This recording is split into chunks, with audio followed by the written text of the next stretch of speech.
हरे कृष्णा। श्रील प्रभुपाद की जय। श्रीमद् भगवद गीता अध्याय 8 श्लोक संख्या 11।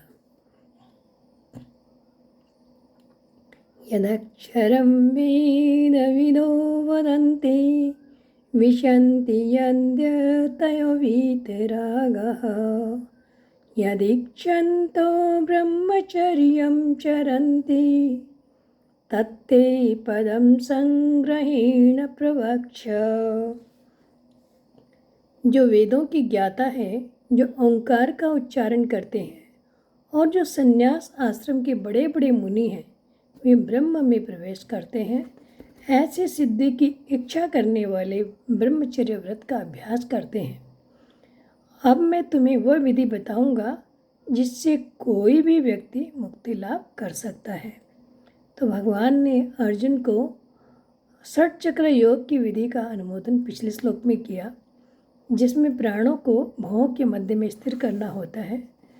तो भगवान ये मानकर कि क्या पता अर्जुन को षट चक्र विधि का न पता हो, तो इसकी विधि आगे बता रहे हैं किस प्रकार से इस योगी जन जो है निर्गुण निराकार की प्राप्ति कर सकते हैं।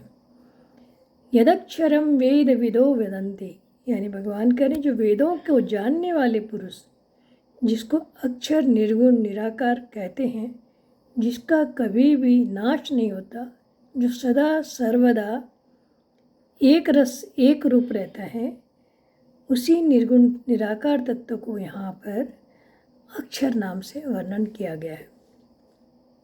विशन्ति यद्यतयो वीतरागा, यानी भगवान करें जिनके अंतकरण में राग का अत्यंत अभाव हो गया है, अतः जिनका अंतकरण महान निर्मल है और जिनके हृदय में सर्वोपरि अद्वितीय परम तत्व को पाने की उत्कंठ लगन लगी है, ऐसे प्रयत्नशील महापुरुष उस तत्व में प्रवेश करते हैं, उसी को प्राप्त करते हैं। विशन्ति यद्यतयो, उसी में प्रवेश करते हैं।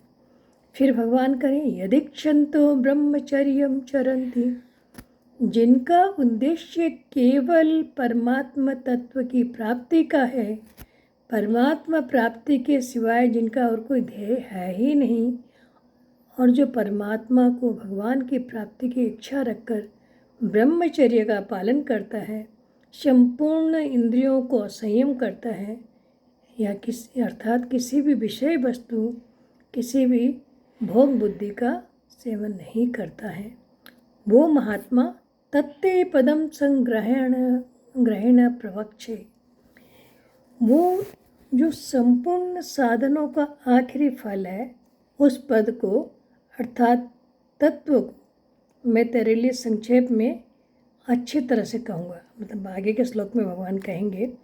संक्षेप से कहने का तात्पर्य है कि शास्त्रों में जिस तत्व को सर्वोपरि विलक्षण बताया गया है, हर एक आदमी उसको प्राप्त नहीं कर सकता, ऐसी जिसकी महिमा बताई गई है, वह पद किस तरह से प्राप्त होता है, इस बात को मैं कहूँगा। भगवान अर्जुन से कह रहे हैं, और अच्छी तरह से कहूँगा ये कहने का तात्पर्य है कि ब्रह्म की उपासना करने वाले, इस तत्व की उपासना करने वाले जिस तरह से उस तत्व को प्राप्त हो जाते हैं, उसको मैं तुम्हें अच्छी तरह से कहूँगा। हरे कृष्ण।